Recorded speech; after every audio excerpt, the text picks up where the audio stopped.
What's good, YouTube? I'm Robert with the Crosscut Creations channel.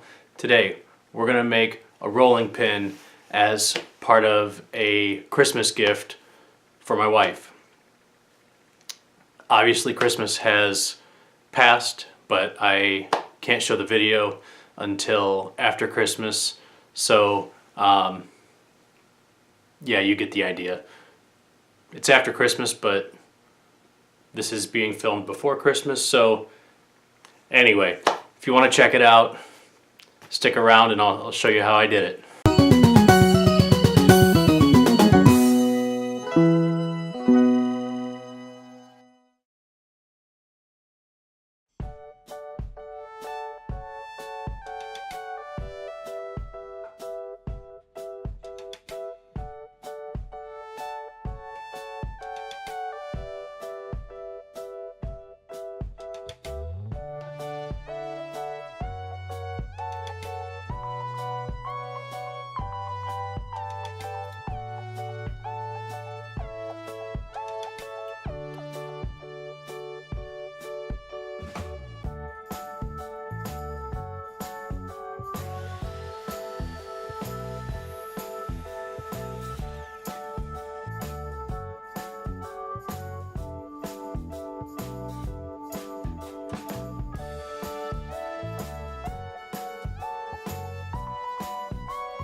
Hey guys, thanks for hanging out with me today. Here is the rolling pin. It's nothing fancy, but it's my first one, so I'll take it. Got 4-inch handles on the sides. Got a decent amount of rolling pin so it can do its job. This one was a lot of fun.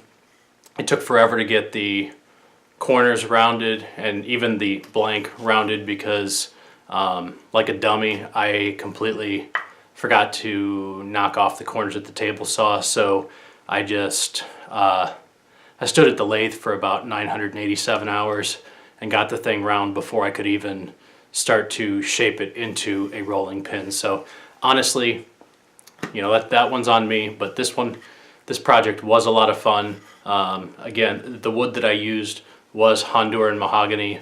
Part of that was because that's what was available in the size and shape that I was hoping for. I didn't put a finish on this because from everything that I've read about rolling pins, some people use a finish, some people don't. For the time being, right now, I just decided that it would be safer to not put a finish on it, and then find out later that you know, it works well to put some kind of finish on it, because I can always go back and finish this. But you know, once the finish is on, you can't really put something like this back on the lathe and sand it off. So I thought I'd play it safe and see how it goes. Thanks for hanging out with me today. If you liked the video, make sure you give it the thumbs up, comment, subscribe, share. We'll see you next time.